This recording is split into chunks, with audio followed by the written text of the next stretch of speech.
Welcome back to my new blog. আশা করছি আপনারা সকলে খুব ভালো আছেন আর আমরাও সকলে খুব ভালো আছি। আজকে আমরা তিনজনে মানে আমি, ভাই আর বিট্টু তিনজনে মিলে বেরিয়ে পড়েছি পুজোর কেনাকাটি করতে, আর সাথে ওর কলেজের কিছু জিনিসপত্র কিনতে, মানে আমার ভাইয়ের। তো আগে শিয়ালদায় এসে আমরা একটু খাওয়া দাওয়া করলাম। আমি নিয়েছিলাম একটা সিঙ্গারা আর বিট্টু আর ভাই কচুরি খেয়েছে। যেহেতু আমি কচুরি অতটা ভালোবাসি না তাই খাইনি। আর এখান থেকে তারপরে হেঁটে হেঁটে চলে যাচ্ছি কলেজ স্ট্রিট, যেহেতু বেশি দূর নয় তাই হেঁটেই চলে এলাম। আর এসে দেখি তখনও হাফ দোকান খোলেনি। কিছু না বললে ভিডিওতে সবসময় কথা বলতে হয়, আমি যা কথা বলবো সেটাই ভিডিও দেবো।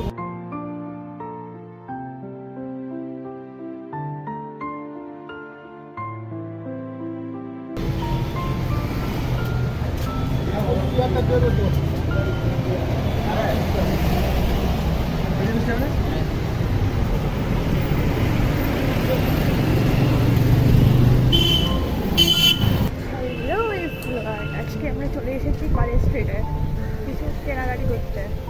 পুজোর সময় কলেজ স্ট্রিটে এসেছি, পুজোর সময় জামা দোকানে না গিয়ে। কি সুন্দর, ওইদিকে সব হোর্ডিংগুলো লাগাবে বলে সব বাঁশ খাটিয়েছে, আর কিছুদিন পরেই সব এখানে হোর্ডিং লাগানো হয়ে যাবে।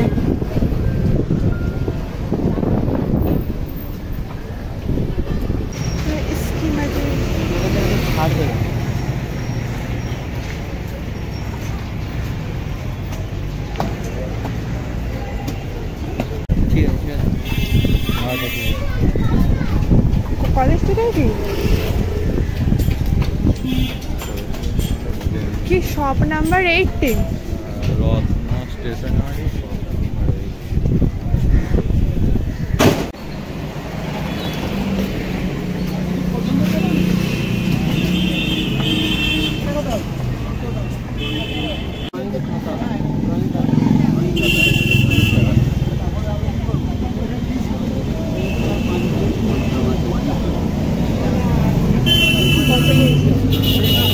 কটা সেট লাগবে দেখো।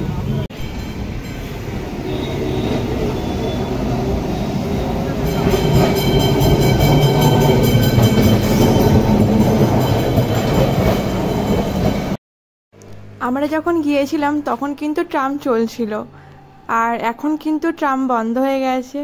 আর আমার ইচ্ছাটা আর পূরণ হলো না, আমি ট্রামে চড়বো, তো আর আমরা ট্রামে চড়া হলো না। আমাকে প্রথমে বললো আমি জলের বোতল এনেছি, শয়তান কেন।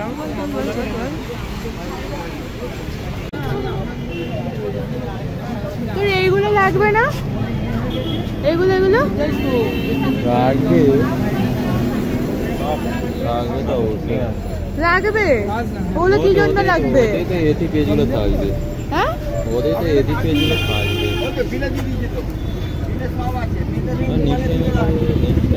এগুলো কত করে? আচ্ছা দাদা এইগুলো কত করে? এই যে এগুলো কত করে?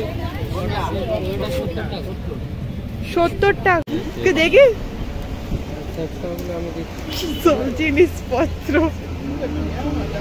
কি করে আনবি? আচ্ছা সেট স্কোয়ারের স্কেল আছে তো, স্কেল দিয়ে মানে স্কেলে মাপ আছে।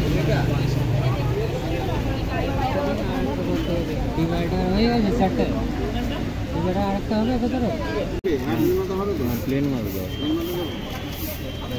উপরে রেখে রেখে করবো তো। এই আমার দিদির এইরকম ছিল, ছিল, তারপর কোথায় নিয়ে পালিয়ে গেছে। ও নাকি কাকে দিয়ে দিয়েছে। তাহলে ব্যাস রেখে দাও। হ্যাঁ হ্যাঁ এরকম এইটাও ছিল রে, সব ছিল।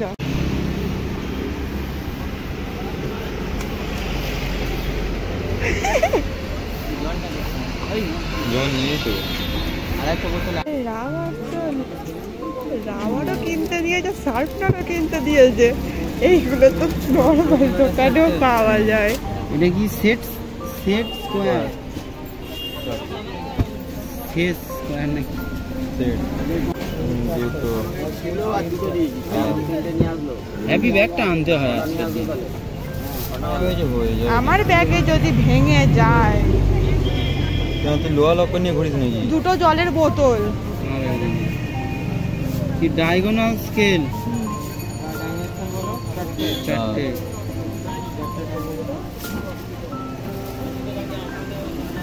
আবার কি 360 প্রোটেক্টর।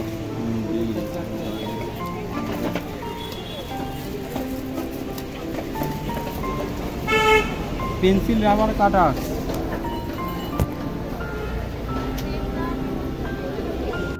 আর ওই দেখা যাচ্ছে কলেজ স্ট্রিটের প্যান্ডেল। তো আর কিছুদিন পরেই এর রূপ পাল্টে যাবে। এখন তো শুধু বাঁশ কাটানো হয়েছে, আর কিছুদিন পরেই এগুলো সব প্যান্ডেলের কাপড় লাগানো হয়ে যাবে, খুব সুন্দর হয়ে যাবে, আর খুব সুন্দর লাইটিং হয় এখানে।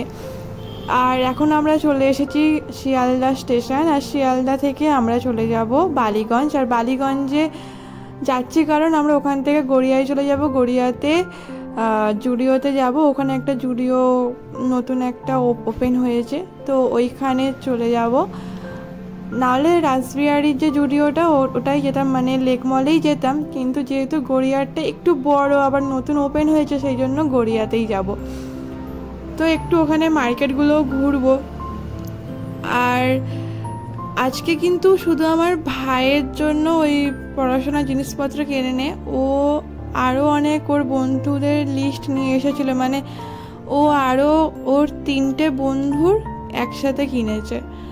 তো ওই জন্য একটু দামটাও আমাদের কম নিয়েছে, যেহেতু অনেকগুলো জিনিস কিনেছি একসাথে, প্রায় বলতে গেলে 4টে আমরা সেট নিয়েছি, তো ওই কারণে একটু দামটাও ওখানে কম নিয়েছে। আর আমরা জুডিওতে না এখন চলে এসেছি।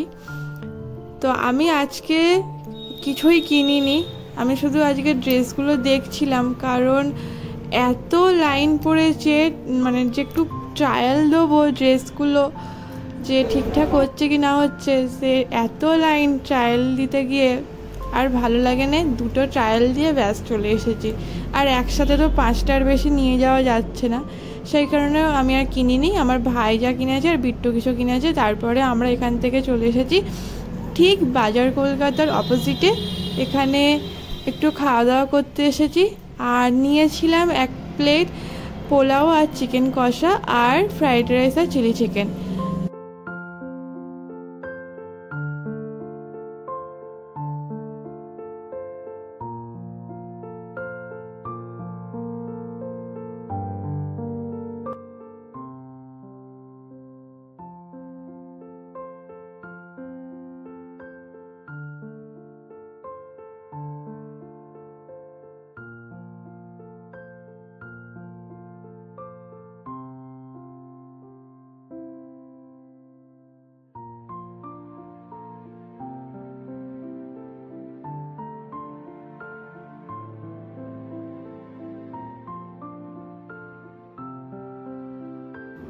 পোলাও আর চিকেন কষার দাম ছিল 70 টাকা, আর ফ্রাইড রাইস আর চিলি চিকেন এটার দাম ছিল 50 টাকা না 60 টাকা এরকম সামথিং ছিল। তো এটা খেয়ে আর আমরা চলে যাচ্ছি সোজা কালীঘাট, আর কালীঘাট থেকে মেট্রো করে সোজা চলে যাব এসপ্ল্যানেড। আর এসপ্ল্যানেডে গিয়েছিলাম, আর সেখান থেকে শুধু একটু সিলেদার্সে ঢুকেছিলাম, আর সেরকম কোথাও যাইনি, কারণ অনেকটাই দেরি হয়ে গিয়েছিল। আর সবথেকে বেশি আমাদের টাইমটা লেগেছিল কলেজ স্ট্রিটেই, আর এখান থেকে তারপর আমরা সোজা বাড়ি চলে গিয়েছিলাম। আর সিলেদার্সে কিন্তু বিশাল ভিড় হয়েছিল পুজোর সময়, সত্যি বলছি খুব ভিড় হয় সিলেদার্সে, মানে জুতো কিনতে গেলে মাথা খারাপ হয়ে যাবে।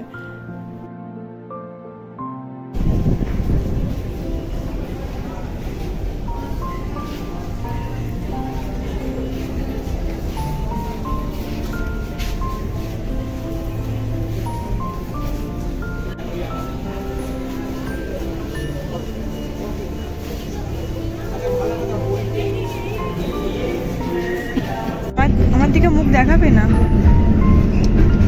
কিছু বল।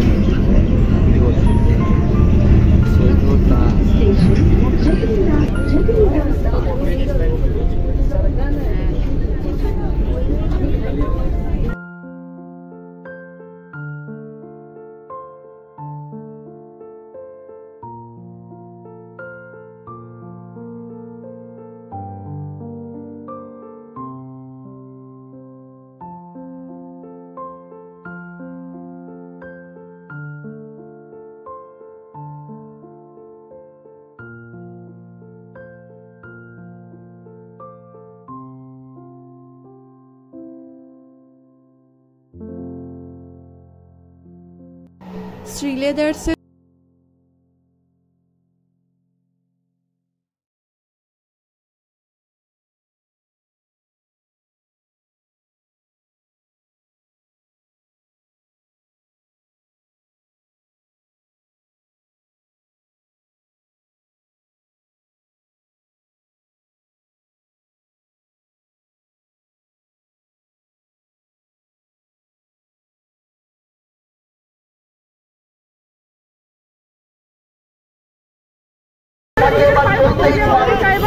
অবশ্যই হয়, কিন্তু এই হত্যা একটা অদ্ভুত ঘটনার জন্ম দিয়েছে, এক অদ্ভুত ক্ষতর জন্ম দিয়েছে এই সমাজে। যাদেরকে আমরা ভোট দিয়ে গেছি, স্বাস্থ্যমন্ত্রী তথা স্বরাষ্ট্রমন্ত্রী মাননীয় মমতা বন্দ্যোপাধ্যায়, তার আমলে এই হত্যার ঘটনা আর্থিকর হাসপাতালে ঘটেছে। মনে হয় আমি রোগা হয়ে গেছি। সবাই অনাথ যেরকম হয়েছে তার সঙ্গে নিয়মিত হয়েছে। তার কারণ পুরো প্রশাসন আর্থিকর হাসপাতালের